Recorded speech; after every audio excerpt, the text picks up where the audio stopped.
America ने कहा कि हम जमीन से हमले करेंगे, तो ईरान बोला दम है तो आओ। अमेरिकी सैनिकों का इंतजार है, अटैक करो, हम अंगारे बरसाएंगे, हम आग बरसाएंगे और इस कदर बरसाएंगे कि आधा अमेरिका सुलग उठेगा। और पहले ही ईरान ने एक के बाद एक इतने ताबड़तोड़ अटैक किए हैं कि अमेरिका की हर 2 दिन पर बदलती हुई स्ट्रेटजी ये दिखाती है कि अमेरिका ने इस बात का अंदाजा भी नहीं लगाया था कि ईरान इतनी अग्रेसिवली रिटेलिएट करेगा, ईरान इस तरीके से पलटवार करेगा। ईरान की क्षमताओं को, ईरान की कैपेबिलिटीज को, ईरान की ताकत को कम समझने की अमेरिका ने भूल कर ली थी। ईरान पर अमेरिकी सेना की जमीनी हमले की खबरों के बीच ईरान ने कहा है कि वो मुकाबला करने को तैयार है। और हिंदुस्तान में ईरान के दूतावास ने तेहरान की एक खास एडिशन का पेज शेयर करते हुए यह लिखा है कि जहन्नुम में तुम्हारा स्वागत है। यानी कि तैयारी ईरान की पूरी तरीके से अमेरिका के सेना को उनके अंजाम तक पहुंचाने की है। इसमें यह भी लिखा है कि ईरान की जमीन पर पैर रखने वाले अमेरिकी सैनिक सिर्फ ताबूतों में ही लौटेंगे, जिंदा वापस नहीं जाएंगे। पेंटागन में ईरान में कई हफ्तों तक जमीनी कार्रवाई करने की तैयारी कर रहा है, ऐसी जानकारी आई थी। पेंटागन यानी कि अमेरिका का डिफेंस डिपार्टमेंट। सवाल यह है कि एक तरफ बात की बात होती है, एक तरफ डायलॉग की बात होती है, दूसरी तरफ हमले की साजिश रची जाती है। विश्वास कैसे किया जाए? और संभवतः पहली बार ऐसा होगा कि अमेरिका वो कंट्री बनकर खड़ा है कि अमेरिका के साझेदार भी, अमेरिका के सहयोगी, अमेरिका के दोस्त भी अमेरिका के ऊपर भरोसा नहीं कर पा रहे होंगे। इसका रीजन क्या है? इसका रीजन है आत्ममुग्ध, कॉम्प्लिसेंट डोनाल्ड ट्रंप। ईरान की सरकारी समाचार एजेंसी है इरना समेत कई ऐसी ईरानी मीडिया हैं, कई ऐसे मीडिया ऑर्गेनाइजेशंस हैं जिन्होंने ईरान की संसद के अध्यक्ष मोहम्मद बागर गालिबाफ का एक संदेश पब्लिश कराया। युद्ध शुरू होने के 30 दिन पूरा होने के मौके पर इस संदेश में गालिबाफ कहते हैं कि दुश्मन पब्लिकली बातचीत के संकेत देता है, जबकि पर्दे के पीछे जमीनी हमले की साजिश रच रहा है।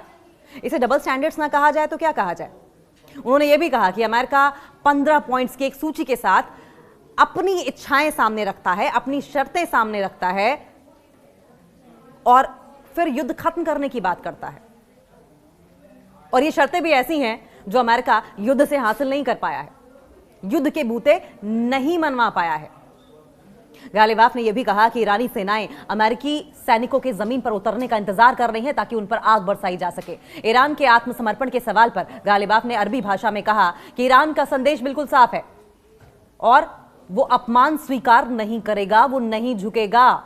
इस बीच कुछ रिपोर्ट्स में दावा यह भी किया गया है कि ट्रंप प्रशासन ने गालिबाफ को एक संभावित साझेदार के रूप में देखा था। यानी कि यही गालिबाफ है जो आंखें तरेर रहे हैं अमेरिका को। गालिबाफ को उन्होंने अपनी कठपुतली बनाने का सोचा था, अपने इशारों पर नचाने का सोचा था, लेकिन यहां पासा उल्टा पड़ गया। गालिबाफ को उन्होंने अपने साझेदार के रूप में देखा था और यहां तक कि भविष्य के एक नेता के रूप में भी देखा था। उन्हें लगा था कि गालिबाफ को वो अपने तरीके से इस्तेमाल करेंगे, लेकिन ऐसा हुआ नहीं। बड़ा झटका डोनाल्ड ट्रंप को लगा। जमीनी हमले की तैयारी क्या सच्चाई है? दरअसल पेंटागन ईरान में कई हफ्तों तक जमीनी कार्रवाई करने की तैयारी कर रहा है। अगर राष्ट्रपति ट्रंप हमले की योजना को मंजूरी देते हैं तो युद्ध का एक नया चरण, एक नया स्टेज शुरू हो जाएगा, जो पहले 4 हफ्तों की तुलना में अमेरिकी सैनिकों के लिए काफी ज्यादा खतरनाक हो सकता है। क्योंकि पहली बार ऐसा होगा, अफगानिस्तान को अगर छोड़ दिया जाए तो बूट्स ऑन ग्राउंड अमेरिका की ओर से उतारे जाएंगे और यह अमेरिका के लिए ऐसा चक्रव्यूह होगा जिसमें वो फंसता नजर आएगा। क्योंकि एयर सुप्रीमेसी की अगर बात कर ली जाए तो महज कुछ ही ऐसे इलाके हैं ईरान के, वो भी आउटर इलाके, गिने चुने छोटे मोटे इलाके, ऑलमोस्ट नेग्लिजिबल अगर कहा जाए तो गलत नहीं होगा, जिन पर एयर सुप्रीमेसी अमेरिका दिखा पाया है। और अमेरिका तो अपने डिफेंस इक्विपमेंट्स, आर्मामेंट्स और एयर सुप्रीमेसी के लिए ही जाना जाता है। वहां पर भी ईरान के हाथों मात खानी पड़ी अमेरिका को। अमेरिकी सेंट्रल कमांड ने यह कहा कि युद्धपोत यूएसएस त्रिपोली इस इलाके में पहुंच गया है। सोशल मीडिया पर एक पोस्ट में बताया गया कि यूएसएस त्रिपोली जिस यूनिट का नेतृत्व कर रहा है, जिस यूनिट की अगुवाई कर रहा है, उसमें 5000 नाविक हैं और नौसैनिक भी हैं जो कई युद्धपोतों में तैनात हैं। रिपोर्ट्स में यह भी कहा गया है कि मौजूदा योजनाओं के मुताबिक जो प्लानिंग की जा रही है उसके हिसाब से ऐसे जमीनी ऑपरेशन पूरे पैमाने पर हमला नहीं होंगे, बल्कि सोशल ऑपरेशंस, फोर्सेस और जो ट्रेडिशनल पैदल सेना होती है, पैदल सेना के जवानों के मिले जुले दस्ते की छापेमारी अभियान होंगे।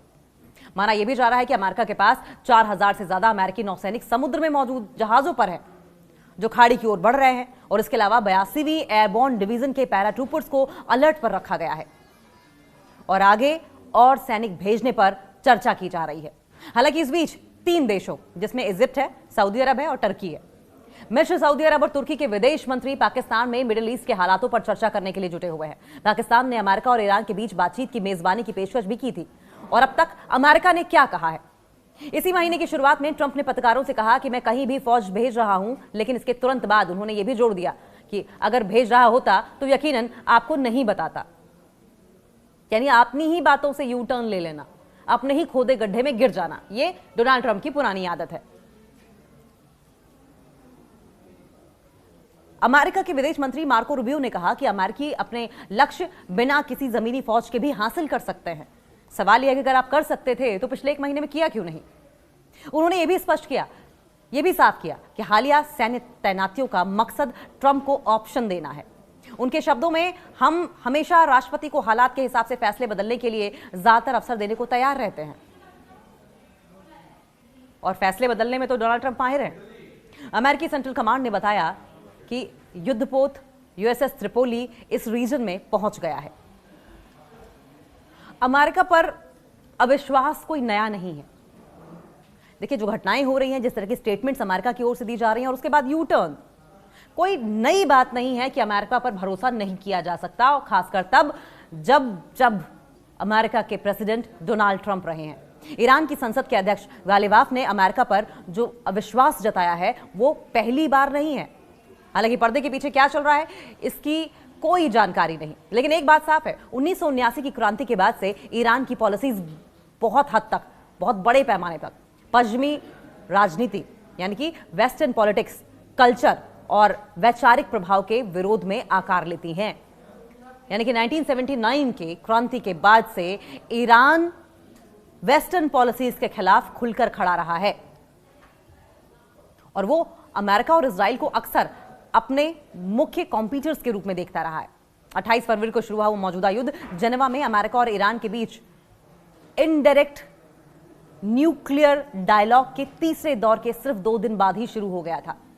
न जाने क्यों अमेरिका इस बात पर अड़ा हुआ है, ये बात साबित करना चाहता है, ईरान के ऊपर ये तोहमत लगाना चाहता है कि ईरान न्यूक्लियर वेपन्स बना रहा है, जबकि ईरान बार बार मना कर चुका है कि हमें तबाही में यकीन नहीं है, हम बस अपनी देश के आवाम के लिए न्यूक्लियर पावर बनना चाहते हैं।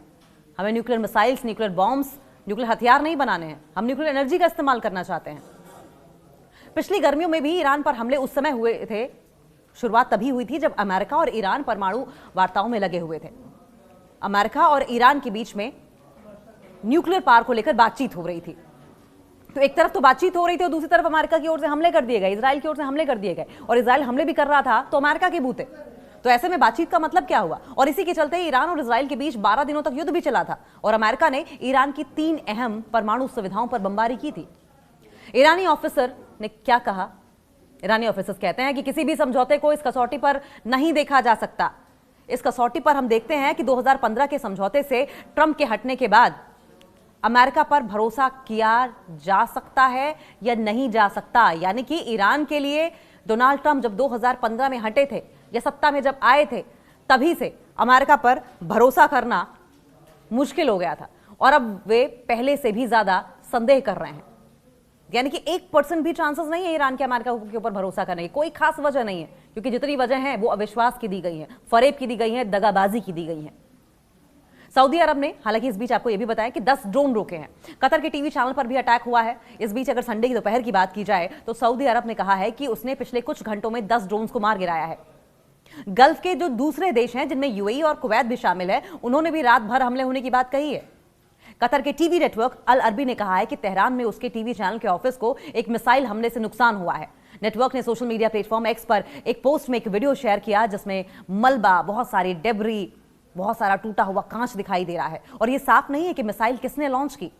इजराइल ने इस पर टिप्पणी हालांकि नहीं की है, और ऐसे में सवाल इस बात को लेकर भी उठ रहे हैं कि ये क्या इजराइल स्पॉन्सर्ड हमला था जिससे कि ईरान पर आरोप हो जाए, या फिर ईरान ने जानबूझकर अमेरिका के या इजराइल के मिलिट्री बेसिस को इन देशों में टारगेट किया है।